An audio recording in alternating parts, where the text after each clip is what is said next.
That was one of the really interesting findings of the study, was that about 50% of men said that it was bad to abuse your wife, that laws existed to protect women against violence, whereas almost 80% of women didn't see a problem with their husbands abusing them. My name is Allison Huggins, and I'm the Women's Rights Program Manager with Mercy Corps in Central African Republic. Working with 80 local women's groups to build their capacity and eventually give them funding for small projects. And we're also doing campaigns in local communities to teach men and women about women's rights.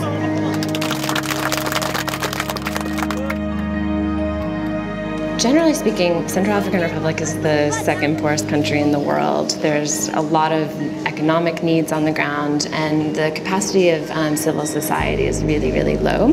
One of the biggest problems that we see is illiteracy among women, and the rates are upwards of 70% illiteracy. So women don't go to school, they're not educated, so they don't know about their rights.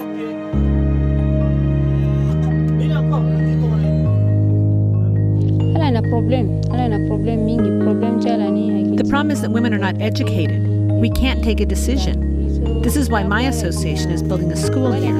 We're just clearing the land now, but soon, girls, boys, and even adult women will go to school here. Since Mercy Corps has come, we're starting to stand up for our rights. Violence is a huge problem that touches women throughout the country. In terms of prevalence rates, what we found was that 1 out of 3 women were victims of domestic violence.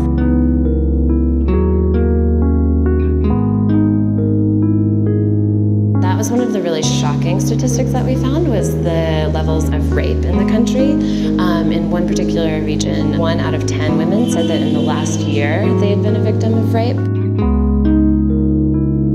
There are laws in place to protect women generally from violence, but I think there's 2 main problems. One is kind of the rule of law here is not very strong.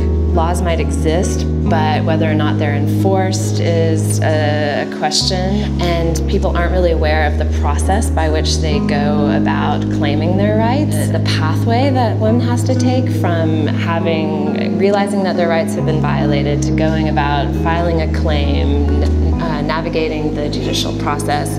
It's really a long path.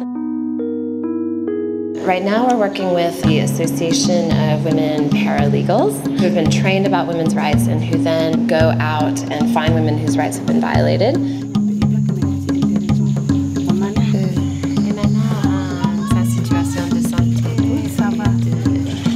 Our objective is to prevent women from all types of gender-based violence, including rape, domestic violence, and female circumcision. We provide legal assistance to women, and we do our best to help them win.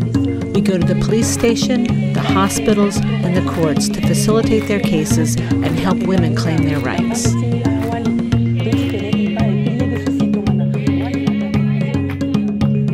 The motivation for our project, I guess, is to try and allow women to come together, to encourage them to work together, to take a more active role, both economically and also to address their own problems.